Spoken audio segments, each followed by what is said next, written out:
Hello hello, कौन बोल रही है? मैं माधव भैया की छोटी बहन बोल रही हूँ। जरा माधव भैया से बात करवाइए ना।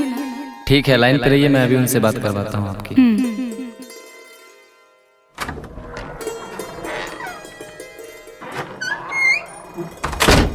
सर, आपकी छोटी बहन का कॉल आया है। भाई मैं आपसे 5 मिनट में बात करता हूँ। हेलो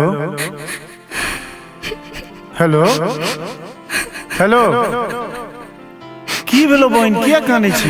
भैया फेरे बैठक पे ना, राखी में फेरे बढ़ने है ना। ओहो हो, पहले तू चुप हो जो, पहले तू कानना चुप कर, तू नहीं कान। तोरा हम फोन करे वाला छलियो, कनी हम व्यस्त भ गेल छलिए। एहि बेर हम राखी में गाम आबै छियो और तोरा से राखी बनेबो। तू हंस पहले। झूठ बाजै छी बहिन, हम अपन शपथ खा के कहै छियो, एहि बेर हम आबि रहल छियो और तोरा पता नहीं छौ जे हमरा कते खुशी भ रहल है जे हम जायब और अपना बहिन से राखी बनाएब। ना झूठे। हाँ गए, ठीके कहै छियो, आबै छियो। अच्छा बहिन, ई बता, तोरा ला हम बेर की उपहार लके वो रक्षाबंधन में? हमरा सोना चांदी किच्छो नहीं चाहिए, बस अहाँ आबि जाओ।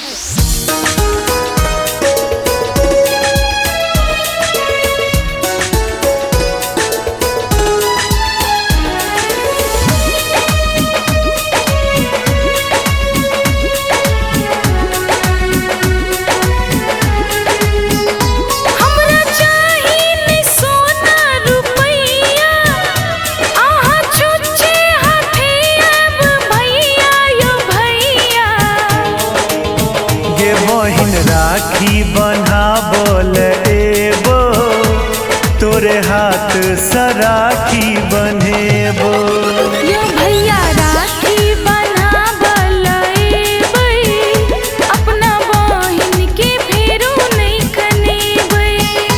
मोल देबो कि तोहर स्नेहक, भाई बहिन के पाबन ई प्रेमक गे बहिन।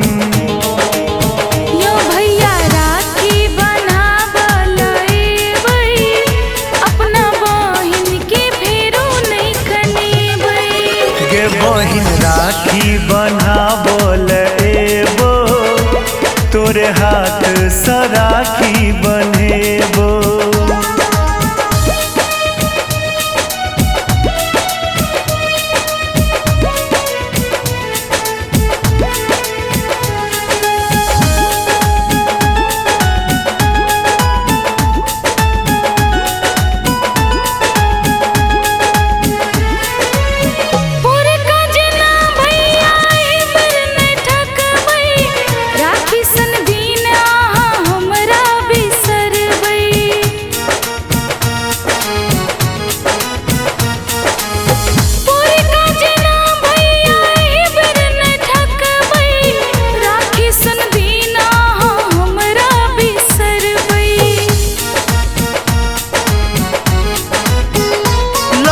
टिकट 2-4 दिन पहिने अब जेबो तोरा बिनु कहने गे बहिन। भैया राखी बन्हाबोल एबै, अपना बहिन के फेरो नहीं कनेबै। गे बहिन राखी बन्हाबोल एबो, तोरे हाथ से राखी बन्हेबो।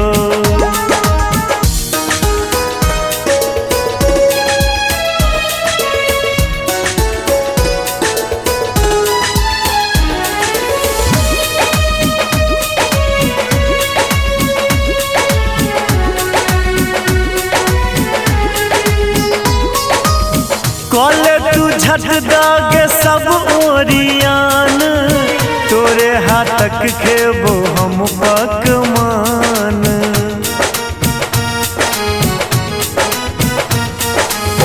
कॉले तू झट दागे सब ओरियान, तोरे हाथक खेबो हम पकवान।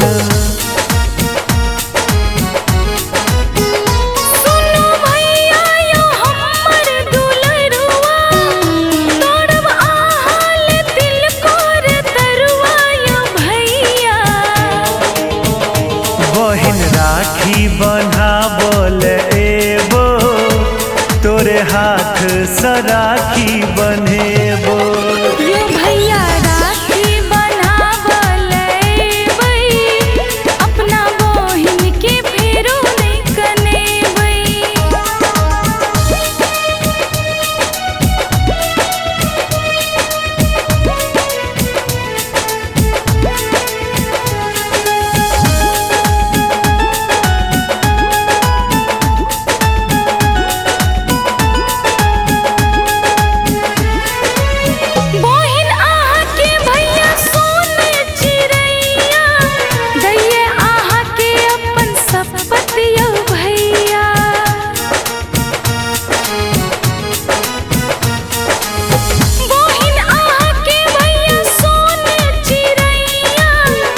राखी बन्हा बोल एबो तोरे हाथ से राखी